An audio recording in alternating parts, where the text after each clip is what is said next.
오늘 우리가 함께 나눈 말씀이 그 유명한 오병이어의 그 기적에 대한 이야기가 나오는 부분입니다. 말씀의 제목을 너희가 주어라 이렇게 제가 정했는데요. 이 오병이어는 너무나 유명한 이야기이죠. 그래서 저도 아마 교회를 처음 다니면서 들었던 여러 가지 이야기들 중에 오랫동안 기억에 남는, 그리고 교회를 안 다니는 사람들도 성경을 한 번도 안 읽어본 사람도 이렇게 저렇게 들었던, 그렇게 교회의 담장 안팎에서 아주 유명한 이야기 중에 하나일 거라고 생각하고요. 특별히 이제 그 사복음서가 있는데 그 사복음서에 예수님의 생애를 마태, 마가, 누가, 요한이 나름의 자료들을 갖고 이제 정리해서 복음서를 이제 기록을 했는데, 똑같은 이야기들이 사복음서에 다 나오는 것도 있고, 두 군데만 나오는 것, 세 군데만 나오는 것, 혹은 한 군데만 나오는 이야기들이 있는데, 이 성경의 사복음서에 나오는 이야기 중에 요 오병이어는 네 복음서 모두에 유일하게 나오는 딱 하나의 이야기가 이제 오병이어입니다. 사실 그 얘기는 사복음서 기자들이 복음서를 쓸 때 각자가 처해 있었던 그 목회의 상황, 또 목회 대상자들의 필요, 이런 것들을 고려해서 같은 이야기를 갖고 A라고 쓰기도 하고 B라고 쓰기도 하고, 어떤 거는 알파를 강조하고 어떤 사람은 오메가를 강조하기도 하고, 이런 것인데, 그들 모두에게 공통되게 이거는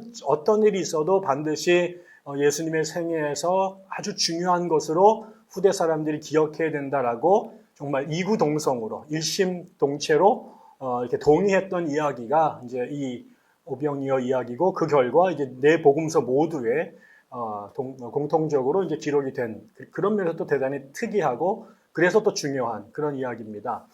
그리고 또 우리가 이거를 읽을 때마다, 또 목사님들이 설교하실 때마다 성도들에게, 가난하고 또 어려운 상황에 있는 분들에게 우리가 작은 거를 드렸더니 하나님께서 5,000명을 먹이시고 12광주리를 남겼다라고 하는 이 스토리가 굉장한 도전, 또 굉장한 위로, 희망, 이런 것들을 전해주는 그런 메시지를 담고 있으니까, 이 이야기를 들을 때마다 어릴 때 듣고 또 중고등부 듣게 듣고 어른이 돼서 들어도 그때마다 늘 은혜가 새롭고 또 감동이 있는 그런 이야기임에 틀림이 없습니다. 그런데 현대에 와서 사람들의 생각이 좀 더 합리적이 되고 과학적 사유를 하는 시대가 되니, 근데 이 이야기에 대해서 이제 좀 더 비판적인 입장을 갖게 되는 학자들이나 교인들이 이제 점점 많아지고 있는 것도 사실입니다.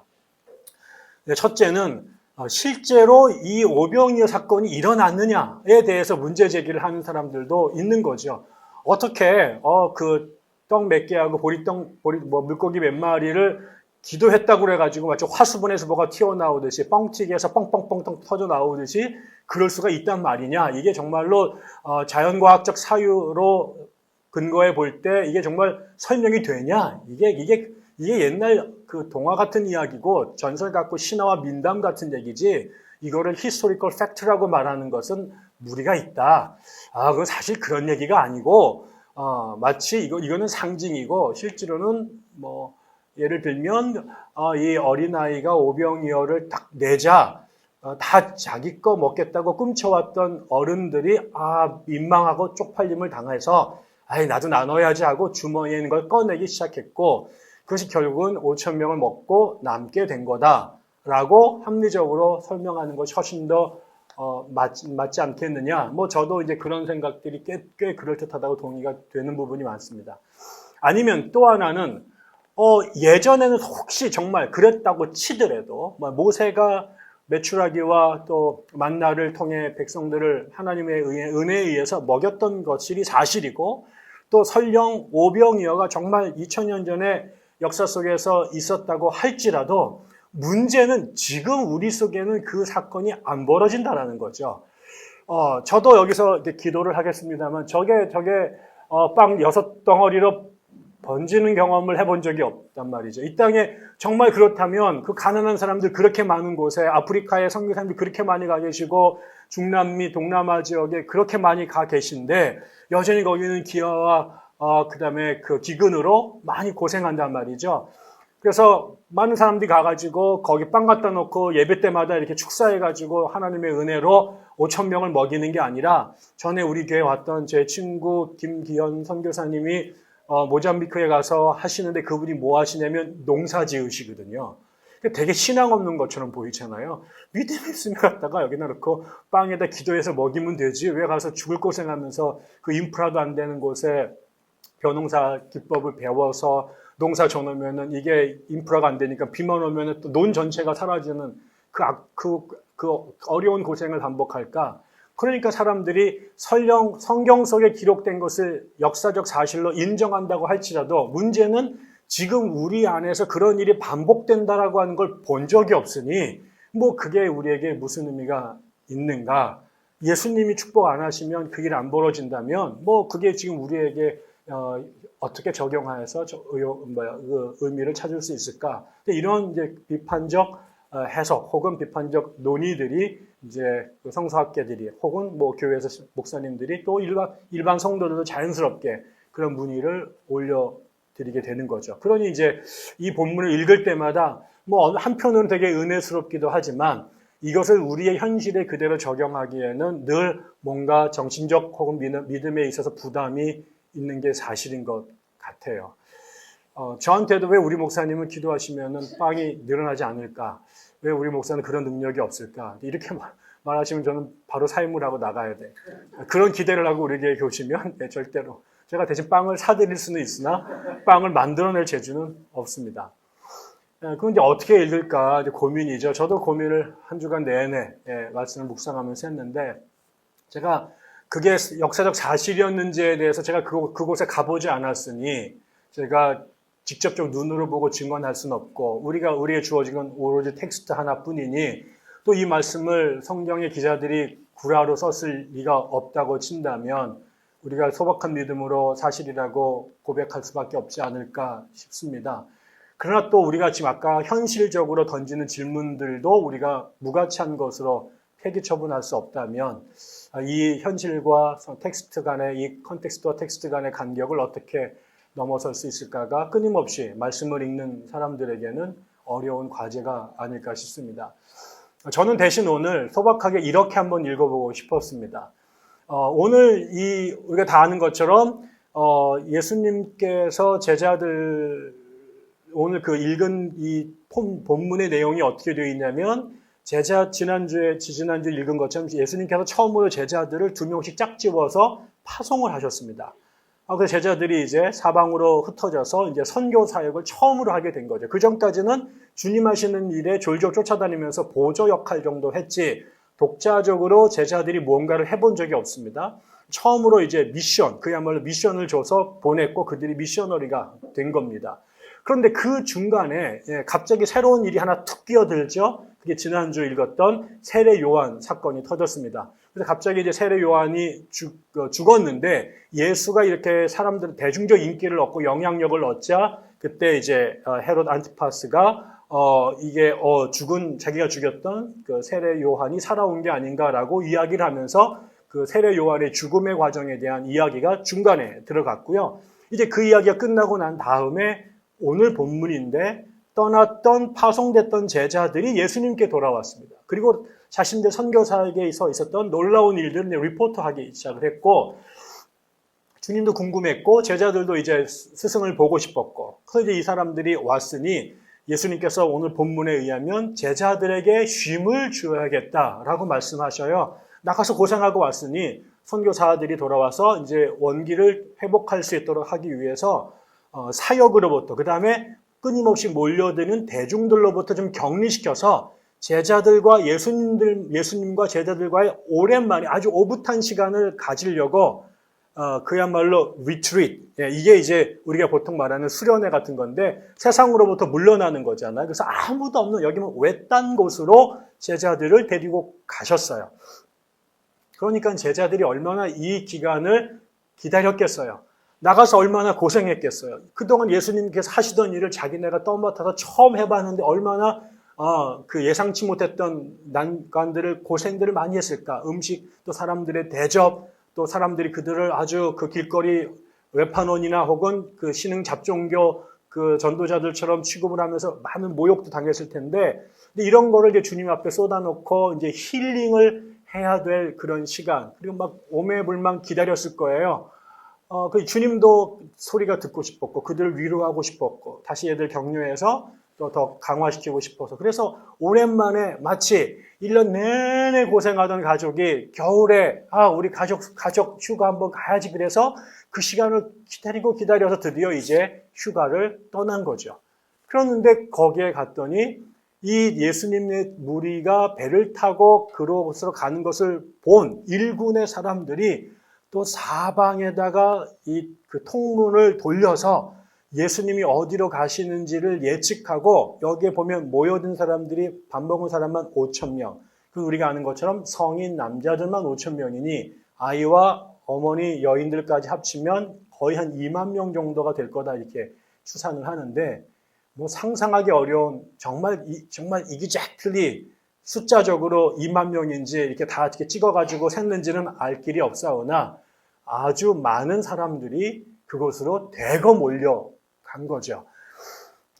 그러고 나니까 거기에 딱 도착했는데 사람들이 앞에서 예수님을 기다리는 떼거제 사람들이 그 해변가에 나와 있었고, 그래서 이제 예수님께서 휴가고 위투리시고 수련내고 다 걷어치우시고 다시 이 사람들을 목자 없는 양같이 불쌍해서 그들을 향해서 또 가르치기 시작했고, 그러니 휴가 왔던 제자들은 휴가는커녕 다시 여기 목사님께서 막 예수님께서 일을 하시니까 거기에 또 예전에 하던 대로 가서 보조로 또 일을 하고 또 심부름하고 이런 일을 하면서 휴가를 온 게 아니라 다시 사역터로 바뀐, 그러면서 결국 나중에 일이 끝나고 나니 5,000명 사람들을 이제 먹여야 되는 문제 갖고 또 제자들과 실갱이를 하는 그런 일들이 이제 벌어진 겁니다. 이 과정에 결국은 이제 그 두 부류의 중요한 이제 그 그룹이 있는데, 하나는 예수님의 제자들, 이 상황을 바라보는, 이 상황에 연루된 그룹으로 제자들의 그룹이 있었고, 다른 하나편에 반대편에 예수님이 있었습니다. 저는 오늘 오병이어 사건의 의미를 이해하면서 이 사건과 관련된 제자들의 바라본 이 문제, 그리고 예수님이 바라본 문제를 비교해 보고 싶어요. 우리들 대부분은 제자들과 굉장히 같은 것 같아요. 저도 이 글을 읽으면서 제가 끊임없이 제자들에게 감정이입이 되고 나도 그럴 것 같아 라는 생각들을 하게 됐고요. 제 예수님의 입장에서 보면 꼭 이렇게 살아야 될 필요가 있을까? 꼭 이래야만 하나? 라는 생각이 들게 되었습니다. 하지만 결국은 오늘 말씀을 마가가 기록하고 나머지 세 분의 제자들이 이 이야기를 거기에 담았을 때는 궁극적으로 우리 모두가 제자들과 같은 상황에 혹은 제자들과 같은 반응을 할 수밖에 없으나, 궁극적으로 우리가 이동해야 될, 우리가 걸음을 내디뎌야 될 목표점 방향은 예수의 모습, 예수의 관점, 예수의 결단, 그 자리가 아닐까. 그게 어찌 쉽겠습니까? 어찌 한 번에 가겠습니까?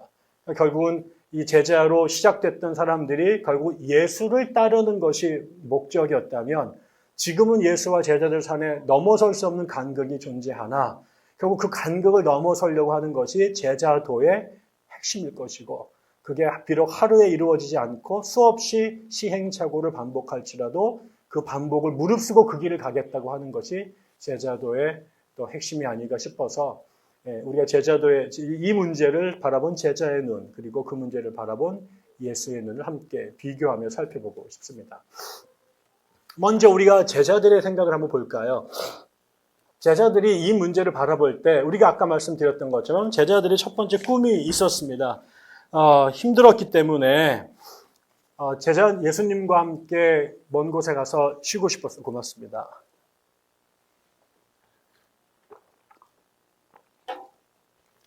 그들의 마음은 아주 단순했어요. 고생했습니다. 예수님의 명령에 따라서 할 줄 모르는데 해야 되니까 가서 선교했습니다. 여러분, 그때 우리가 공부했지만은 너희들이 갔을 때 환영하는 사람도 있고 절대로 환영하지 않는 사람도 있을 것이다. 주님께서 이미 예측하셨습니다. 마땅히 그 당시 이스라엘 백성들의 그 룰에 의하면 과객을 또 지나가는 나그네를 대접해야 된다는 것이 이스라엘 율법의 아주 중요한 가르침이지만 세상이 그렇게 녹록해지지 않았거든요. 그러니까 아마 분명히 굉장히 많은 모욕도 당하고 고생도 했고 대신 또 굉장한 성취와 보람도 있었을 것이에요.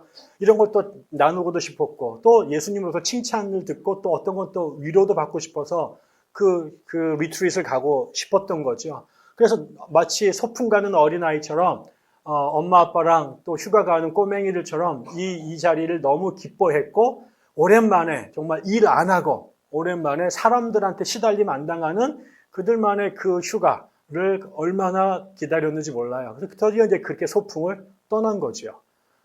떠났는데 제가 도착했던 그 자리에 기다리고 있었던 곳은 아름다운 리조트가 아니라 그들만이 쉴 수 있는 한적한 여유로운 공간이 아니라 정말 꿈에서 다시 봐도 늘 무서운 호암 마마 같은 이 사람들 자기들한테는 하나도 안 해주면서 정말 그 술 취한 민원을 제기하는 어떤 아줌마 혹은 아저씨들처럼 자기한테 끊임없이 뭔가를 요구하지만 뭐 말도 들으려지 않고 주면 좋아하지만 조금만 수틀리면은 말로 갚는 그런 사람들. 그것도 뭐 문제가 해결하기 쉬운 게 아니라 다 중증 병자에 또 하나님 말씀에 대한 또 뭐 깊은 사모함에 이 니드들은 너무 깊은데 그 어떤 것 하나 이렇게 반창고나 아니면 무슨 뭐 안티프라민 정도 발라서 해결할 수 있는 문제가 아닌 그런 문제를 갖고 있는 사람들이 한두 명도 아니라 수천 명이 그 앞에 기다리고 있는 거죠. 지금 이런 사람들하고 지금 언제 얼마 동안인지 알 수 없는 기간을 고생하다가 이제 이런 사람들 좀 이제 안 만나는 기간이 특별히 주어져서 도망 왔는데 그거보다 곱하기 몇 배가 많은 사람들이 정말 떼거지로 그 앞에 자기를 기다리고 있는 거예요. 여러분 뭐라고 생각을 하겠습니까? 이게. 마치 우리가 축구 경기 하는데 뭐 1차전에서 말레이시아 피했더니 그 다음에 갑자기 독일이 나타나고 뭐 이런 것들 같은 거죠. 겨우 문제를 해결했더니 되로 받게 되는. 그래서 질렸어요. 그래서 자기가 주님을 바라봤죠. 주님께서 어떻게 하실까? 그럼 당연히 주님이 이번에는 그 앞에 나서서 오늘은 영업 안 합니다. 우리 휴가 갔습니다. 아프신 분들 다음 주에 오세요. 우리가 나도 먹고 살아야 되고 내 새끼들도 챙겨야 되니 이번만은 안 됩니다. 여러분 미안합니다 하고 돌려보내시기를 기대했겠죠. 그런데 이분이 아니나 다를까 갑자기 오더니 야 계획 변경이다. 없던 걸로 하자고 다음에 가자. 그리고 갑자기 앞에 막 뛰어나가더니 사람들을 모아놓고 설교를 하기 시작했어요. 이게 굉장한 배반감. 늘 그런 분인 줄 알고 있었으나 한 번은 좀 다르기를 원하고 이번만은 좀 그래도 좀 나를 좀 바라봐 주면 안 되나? 꼭 저렇게 밖에 나가서 저러고 꼭 나한테는 꼭 이래야 되나? 이런 생각이 들었겠죠. 여러분 아세요? 제가 가끔 인용하는 내용인데 어느 목회자 사모님들을 대상으로 한 그런 그 컨퍼런스가 있었답니다. 그래서 이제 사모님들이 이제 자기들 막 속상한 얘기도 막 나누고 어떻게 하면 좋은 사모가 될지 뭐 이런 이제 강의도 듣고 그런 거였는데 맨 마지막 시간에 사모님들한테 목사님 자기 남편 목사한테 하고 싶은 얘기를 한마디씩 써내야 되는 거죠. 90% 이상의 동일한 답이 나왔대요. 1번 답이. 그게 뭐였느냐? 남편한테 당신이 다른 여자들한테 하는 것처럼 나한테도 좀 해줘라. 모든 목사님도 다 교회에 있는 모든 여인들한테 친절해야 되잖아요. 그런데 집에 가면은 그렇지 않을 때 되게 많아요. 저도 보니까 제가 똑같이 그렇더라고요. 이게 예수님은 늘 밖에 있는 사람들, 가난한 사람들, 불쌍한 사람들이 우선이었어요. 가다가 멈추면 거기에 들어갔고 일하다가도 그 사람들이 오면 일 중단하고 그들을 돌보는 일들을 했어요. 그러나 예수님의 제자들의 입장에서는 한 번만이라도 우리들이 조금 우선순위가 되면 좋겠다. 우리도 지금은 넉아웃이 돼서 우리도 좀 쉬어야 되고 우리도 좀 그래야 이 일을 해야 되지 않을까라는 생각들을 하게 된 거죠. 그런데 예수님께서 그렇게 하지 않으셨어요. 이게 이제 첫 번째, 두 번째 상처. 하나는 많은 사람들이 기다리고 있는 게 상처. 두 번째는 예수님이 이 사람들과 자기들 사이에서 또 저것들을 선택하시는 것들. 나를 버리고, 우리를 버리고 저 사람들을 선택하는 게 두 번째 상처가 됐고. 세 번째는 그러고 나서 이제 어쩔 수 없이 예수님이 하시니까 또 자기들도 안 할 수가 없어서 뛰어들어서 주님 하시는 사역을 돌봤죠. 그러고 나서 이제 일이 끝났습니다. 저녁이 됐어요. 밥을 먹어야 돼요.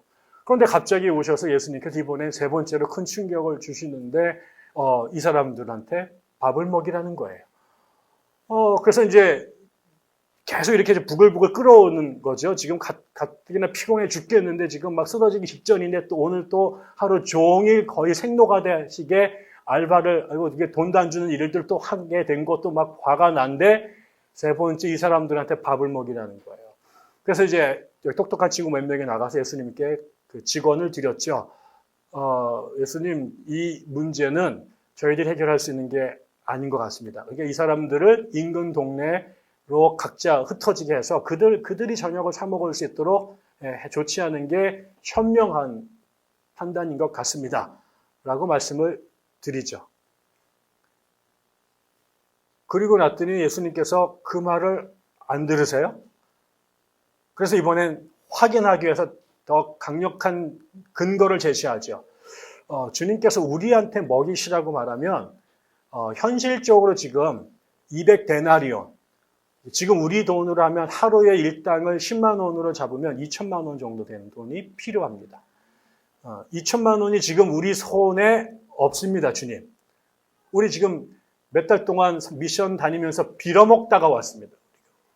갈 때 전대도 가지 마라, 돈도 가지 말라 그러지 않아서 원래 없던 집단입니다. 그게는 뭐 가져갈 것도 없었는데 우리에게 현찰 2천만 원이 어디 있습니까? 그러니까는 하고 싶어도 못합니다. 이렇게 얘기를 했죠. 이게 이제 이 제자들이 이 문제를 바라본 이 오병이어의 사건이 일어날 때 가졌던 기본적인 입장입니다. 이들은 이 사람들과 상관하고 싶지 않았습니다. 이 사람들로부터 피하고 싶었습니다. 물론 늘 그런 건 아니에요. 적어도 지금 이 사람들의 육체적인 환경으로는 지금 그 앞에 있었던 그들의 이벤트로 미루어 볼 때 지금 이 사람들은 쉴 때고요. 그 다음에 예수님으로부터의 자신들도 치유받아야 될 대상이었고요. 지금 일할 때가 아니에요. 늘 일했고 앞으로 일할 거예요. 그렇지만 지금만큼은 나도 사람인지라 나도 쉬어야 되고 나도 예수님이 물론 만인의 연인이시지만 지금은 저분이 나를 케어해야 될 대상이라고 생각했고 그 다음에 지금 이 사람들이 배고픈 거를 내가 왜 책임져야 돼? 우리가 지금 불러가지고 컨퍼런스를 연 게 아니란 말이에요. 자기들이 그냥 막 밀고 들어온 거야. 근데 이 사람들의 저녁을 내가 왜 책임을 져야 돼? 거기다가 심지어 그런다고 설령 그러해야 된다고 할지라도 현실적으로 채워주려면 2천만 원, 200데나리온이 필요한데 그게 지금 우리 손에 없는데 이 사람들을 어떻게 하라는 얘기야. 그래서 주님께 자신들의 입장을 끊임없이 얘기를 드렸죠. 이게 제자들의 입장이에요. 하나도 틀린 거 없어요. 이 사람들의 이런 감정, 이런 반응, 이런 제한, 이거 갖고 문제 삼을 거 저는 없다고 봅니다. 아마 똑같은 상황이 벌어져서 우리 가족이나 우리 교인들이 저한테 그렇게 얘기를 할 때 제가 무슨 얘기를 하겠어요? 목사님 왜 맨날 돌아다니세요? 우리 교인들을 좀 신방은 안 하고 왜 맨날 거기까지 뭐 한다고 필리핀까지 돌아다니고 이것도 1년 내내 이거 싫어할 거 아니에요. 뻔하죠. 그런데 이제 한번 이 얘기가 정당해요. 틀린 거 아니에요. 이 사람들이 이기적인 것도 아니고요. 못돼 먹은 것도 아니에요. 그리고 이들이 맨날 그걸 요구한 것도 아니에요. 지금이 갖고 있는 아주 특별한 상황에서 아주 자연스럽고 정당하게 그런 이야기들을 드렸어요. 우리도 그렇죠. 우리도 그래요. 우리가 특별히 악하지도 않고 우리가 특별히 뭐 선한 것도 아니지만 때때로 우리가 그렇게 하나님 앞에 요구할 수 있잖아요. 우리가 늘 바쁘게 살고 힘들게 사는데 우리가 주님이 우리들만 좀 이번엔 좀 나 좀 바라봐 주시고 나에게도 좀 순서를 주시면 좋겠다는 생각들을 하게 될 때가 있고 또 주변에 뭐 도우라고 맨날 목사는 뭐라고 얘기하고 또 말씀을 우리를 그렇게 압박하는데 내 형편이 지금 나 하나도 간수하기가 보존하기가 힘든 상황이 있을 때 있잖아요. 나도 먹고 죽을 게 없어. 나도 지금 일어날 기운이 없어. 지금 누구 옆에 사람들 케어할 수 있는 그런 상황이 아니야. 나도 죽을 것 같아. 그런데 그 상황에 또 막 건수를 던지고 사건을 터뜨려서 나로 하여금 거기에 주목하게 하고 뭐 하라고 주께서 네가 주라고 요구를 하는데 이게 주님 이 상황에도 우리가 뭘 해야 됩니까? 지금은 당신이 나한테 줘야 되고 남이 나에게 줘야 될 때 아닙니까? 라는 이야기를 할 수 있는 처지에 우리가 끊임없이 서게 되지요. 근데 오늘 이 상황에서 예수는 이 문제를 이렇게 바라보십니다.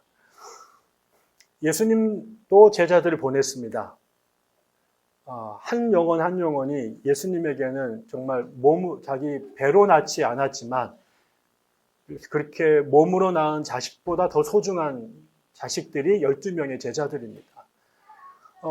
그 친구들이 얼마나 연약한 사람들인지 예수님이 제일 잘 아시죠. 그 친구들한테 처음으로 미션을 줘서 보냈습니다. 정말 물가에 자기 첫 아이를 세우는 것처럼 얼마나 불안하고 걱정했을까. 근데 그 친구들이 이제 자기의 사명을 다 마치고 돌아왔습니다. 그래서 주님도 그걸 충분히 아셨기 때문에 지금은 내가 이 아이들을 두 번째 미션 필드로 보내서는 안 된다고 생각했고 이 아이들에게 쉼을 줘야겠다고 생각했습니다. 그래서 그들이 요청한 게 아니라 주님이 자발적으로 먼저 내가 너희들에게 쉼을 줘야겠다. 쉼을 주겠다. 그래서 일부러 장소를 물색해서 아무도 사람이 찾아올지 않을 곳으로 골라서 그곳으로 도망가신 겁니다. 그래서 여기에 가면 아무도 안 오겠지. 여기가 외딴 곳이라는 얘기는 사람이 안 다니다는 곳이잖아요. 사람들에게 관심의 대상이 안 되는 숨겨진 것 혹은 버려진 것, 관심 밖에 있는 것, 그런 곳이에요. 거기를 일부러 찾아간 거예요. 모두가 가는 리조트를 찾아간 게 아니라 아무도 가려고 하지 않는, 갈 필요가 없는 그런 곳을 찾아갔는데 거기까지 예수님보다 더 먼저 엄청나게 많은 사람들이 거기를 온 거예요. 근데 여기에 보면 뭐라고 말하냐면 딱 왔는데 이 사람들의 무리가 목자 없는 양과 같다. 목자 없는 양과 같다. 양이 목자가 없을 때 어떤 상황이겠어요? 그게 아무리 많이 모여 있어도 얘네들이 자기가 가는 곳이 어느 곳인지 모르고 그곳에 어떤 육식동물들이 자기를 잡아먹을지 있는지 정보를 전혀 모르고 그런 상태에서 그냥 내팽겨쳐 있는 거예요. 그래서 모르고 밀려가다가 절벽에 떨어질 수도 있고 거기에 풀이 없어가지고 먹을 게 없을 수도 있고 물과 풀이 없을 수도 있고 아니면은 자기네가 예기치 못했던 온갖 동물들이 달려들어서 그들을 뜯어먹을 수도 있는데 이런 것에 대한 정보가 전혀 없는 상태에 늘 일상적으로 모든 것을 목자에게 의존해서 먹고 자고 싸고 자던 이런 짐승들이 목자 없이 광야에 내던졌었어요. 이거는 정말 일찍즉발 언제 위기가 닥칠지 모르는 절체절명의 위기 상황에 놓여 있는 거예요. 제자들은 이 사람들을 보자 짜증을 내요. 또 이래야 돼? 지겨운 것들. 이렇게 생각했어요. 제자들에게는 이 사람들이 그냥 귀찮은 대중, 이름 모르는 또 우리들의 에너지를 갉아먹는, 우리를 끊임없이 소비하게 만드는, 우리를 기진하게 만드는 그냥 짜증나는 그 무리들에 불과했어요. 근데 예수님의 눈에는 이 사람들이 뭐로 보였냐면, 목자 없는 양들. 그래서 지금 그냥 내버려두면 얼마만 지나고 나면 얘네들이 어떻게 될지 아무도 모르는, 대부분 사람들이 짜증나고 더럽고 냄새나면 그냥 가버리지만 이게 곧 죽을 줄도 모르고 갈각이 찢겨져서 절체절명의 위기에 놓을지도 모르는 존재임을 느껴내는 순간 예수님 안에 뭐가 탁 들어오냐면 불쌍함이라는 게 들어요. 성경에 예수님이 가던 발걸음을 멈추는 장면들이 있어요. 예수님이 당신의 이성이 스톱되는 순간이 있어요. 그건 뭐냐면 예수님의 마음을 눈물로, 불쌍함으로, 연민으로 가득 채우게 됐을 때 산에 올라가서 내려다보니 그 이스라엘 백성들이 날개 아래, 어미닭 아래 품지 못하는 것 같은 엄마 없는 닭 같은 모습을 보고 주님께서 슬피 우십니다. 죽은 나사로를 보고 그의 식구들이 울고 있는 모습을 보자 그 안에 불쌍한 마음이 들어서 당신이 하시지 않았던 일들을 하게끔 되는 일들이 벌어져요. 예수님께서도 그러고 싶지 않았어요. 이번에는 제자들만 갖고 그냥 당신도 쉬고 싶었어요.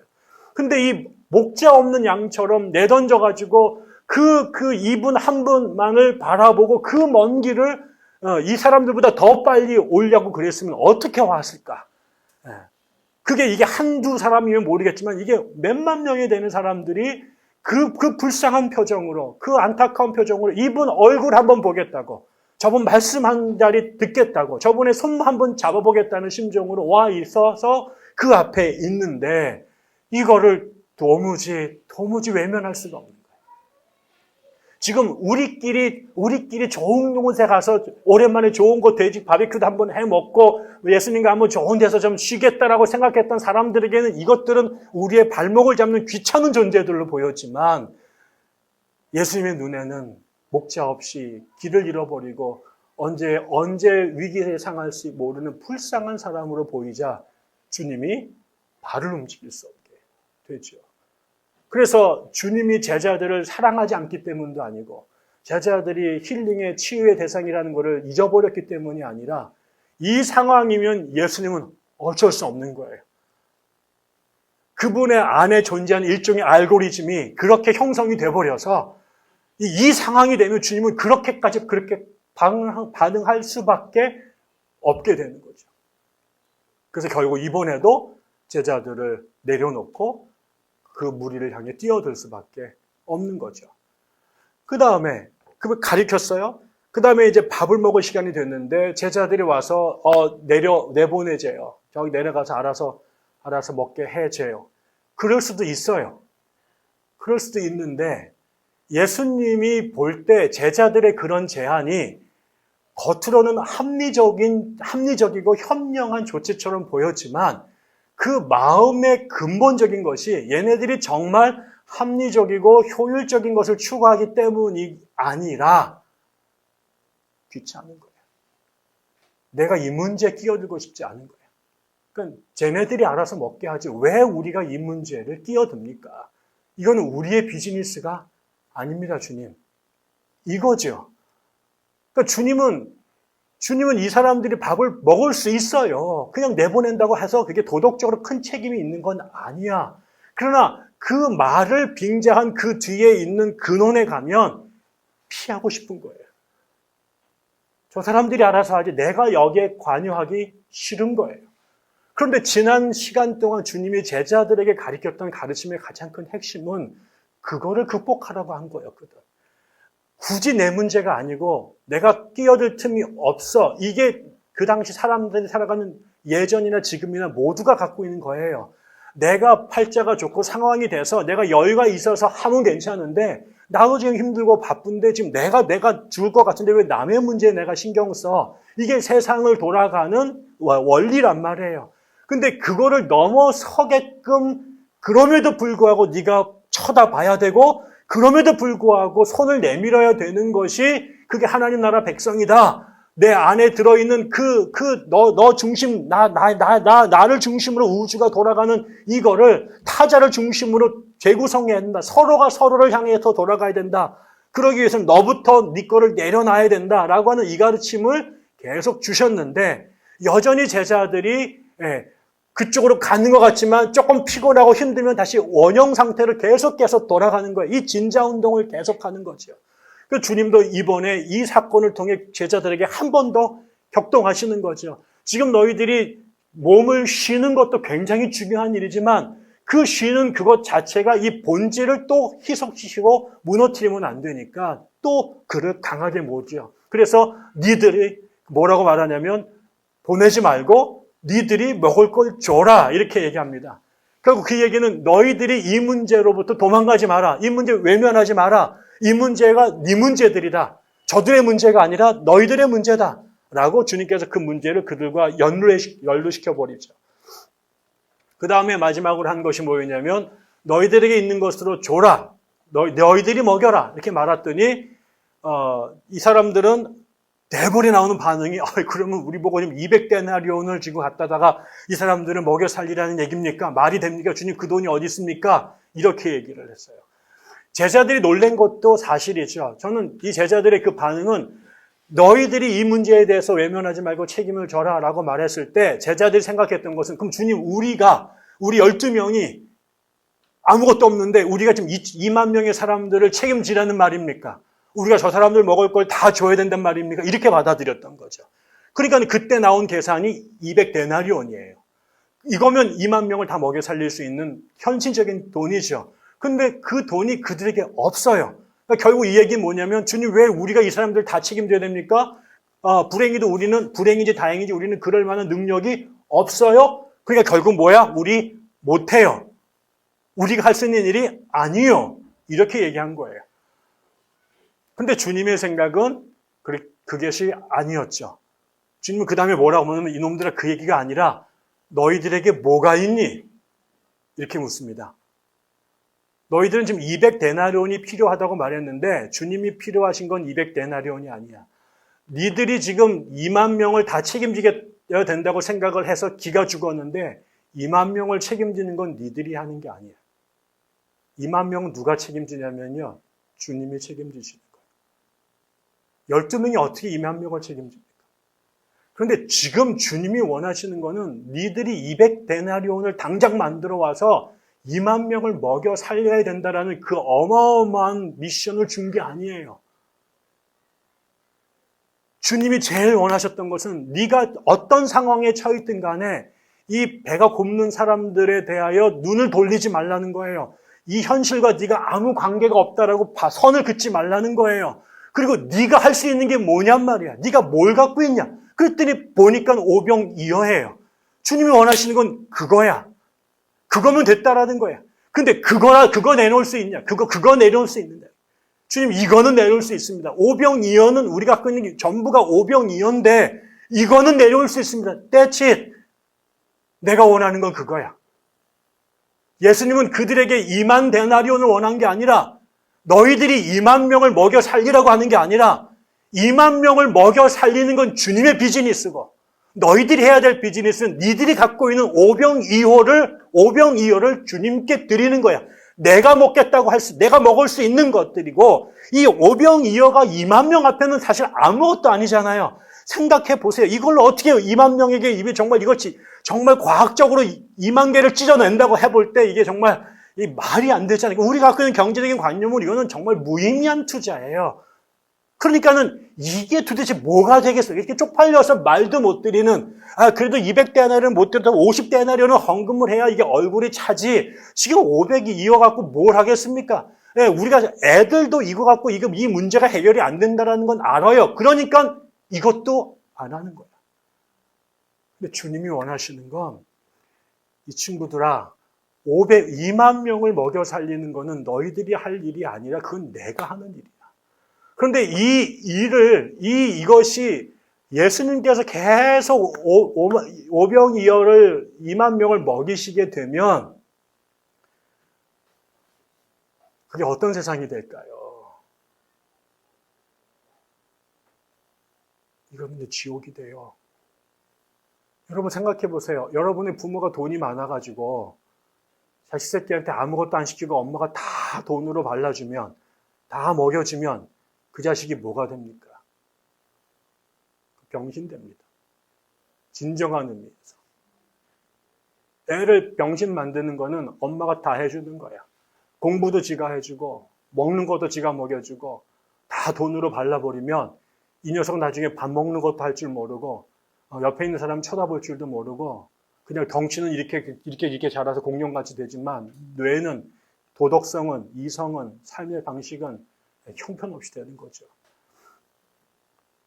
주님이 원하셨던 것은 우리 안에 있는 거대한 이 문제 앞에 내가 아무것도 할 수 없으니 내가 아무것도 안 하겠습니다라고 뒤로 물러서는 게 아니라 그 문제의 덩어리와 상관없이 내가 갖고 있는 것으로 그 오병이어를 내가 먹을 수 있고 내가 독점할 수 있지만 그 사람들을 위해서 내 거를 포기하는 거예요.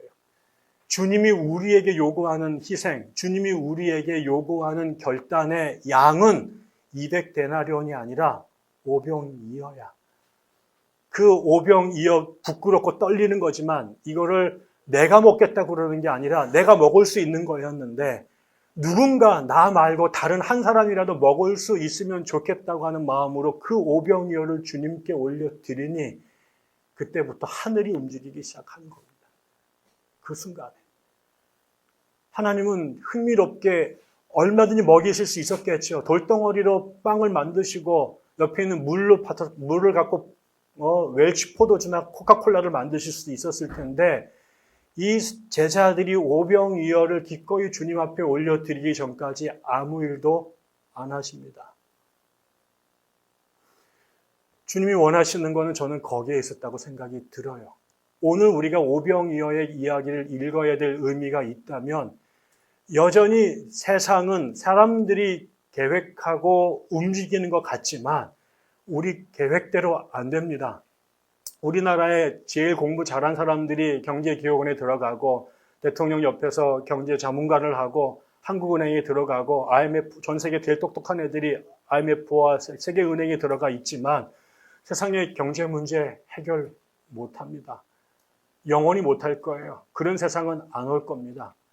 얘네들은 그거를 세계의 모든 사람들을 다 잘 살기 위해서가 아니라 돈 갖고 있는 친구들이 더 잘 살도록 만들기 위해서 장난을 계속 치고 가난한 애들은 계속 가난하게 살 거예요.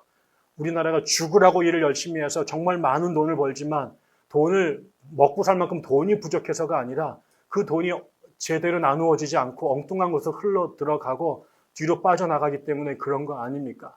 죽으라고 우리가 돈 벌어가지고 세금 내가서 냈는데 엉뚱한 데 삽질을 해가지고 4년 동안 땅만 파다가 거기에 수조 원을 쏟아부어 버리면 그 돈이 다 공중으로 날아가게 되는 것들이거든요. 세상은 그렇게 되지 않아요. 결국 우리가 신앙을 고백을 마지막에 할 수 있는 것은 하나님이 도와주시지 않으면, 하나님이 챙겨주시지 않으면, 하나님이 보호해 주시지 않으면, 하나님이 막아주시고 공급해 주시지 않으면 우리가 아무리 노력하고 난리를 치고 우리가 아무리 똑똑하고 우리가 아무리 계산을 잘해도 우리가 그렇게 합리적으로 사유하고 판단해도 우리의 삶이 그렇게 안 된다는 것을 끊임없이 우리가 경험하잖아요.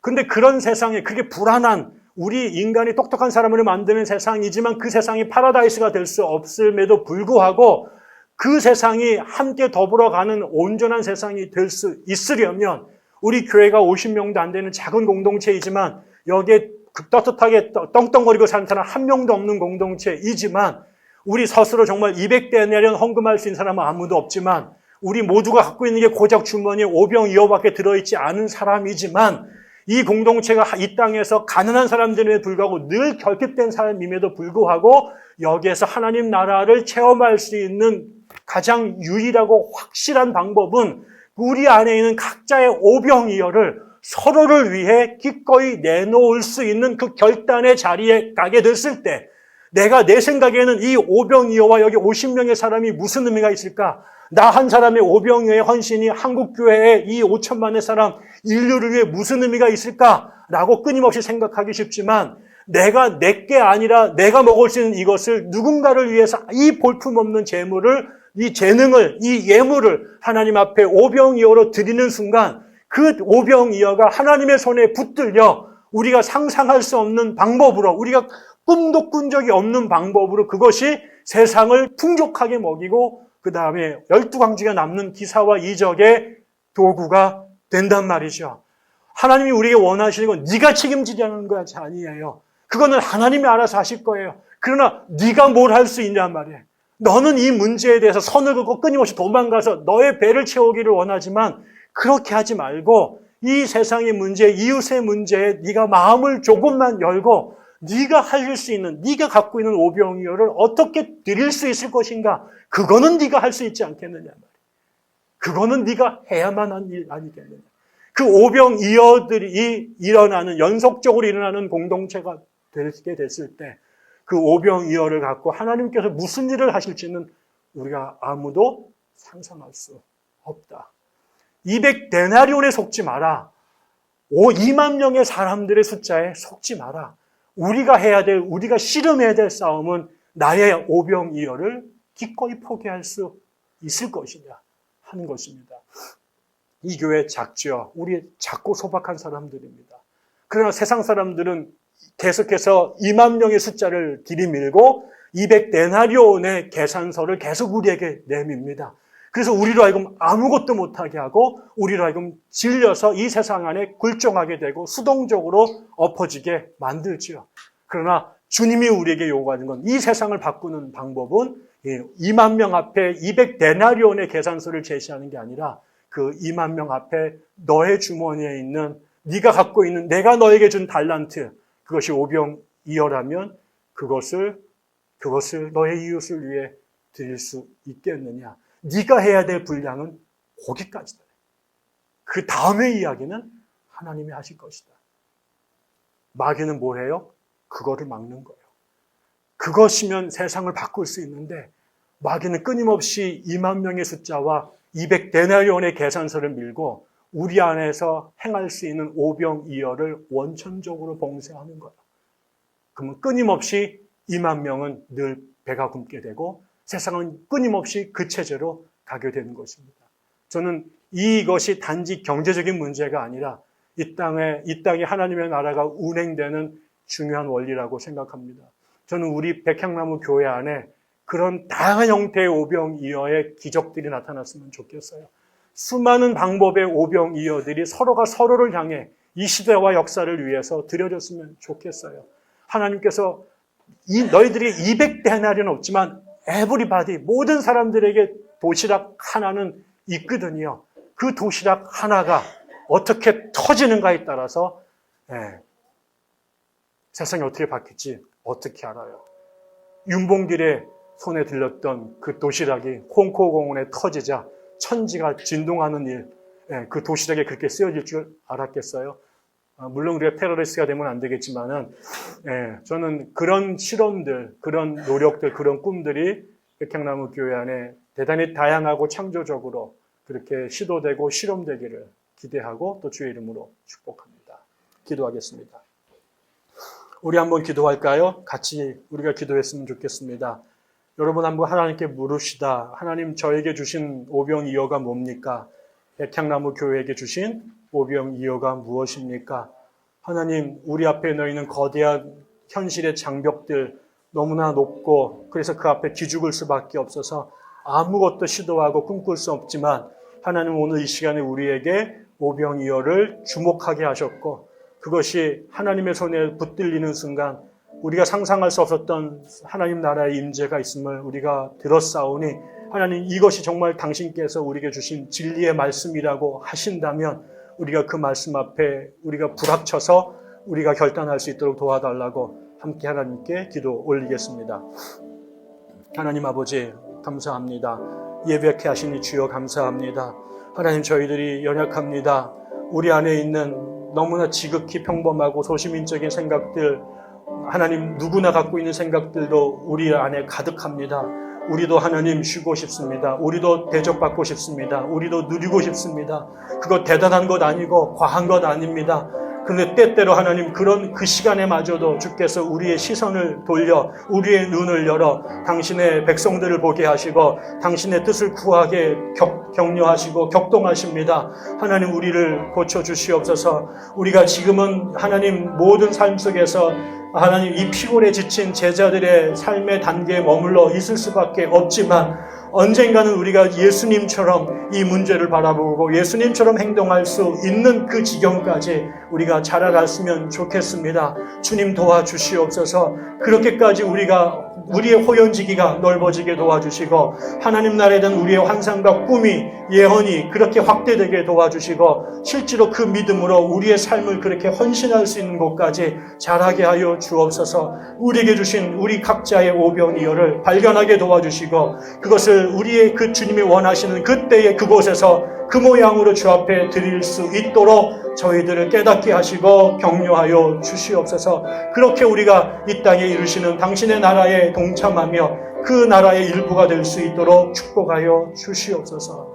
감사드리며 예수님의 이름으로 기도드립니다. 아멘.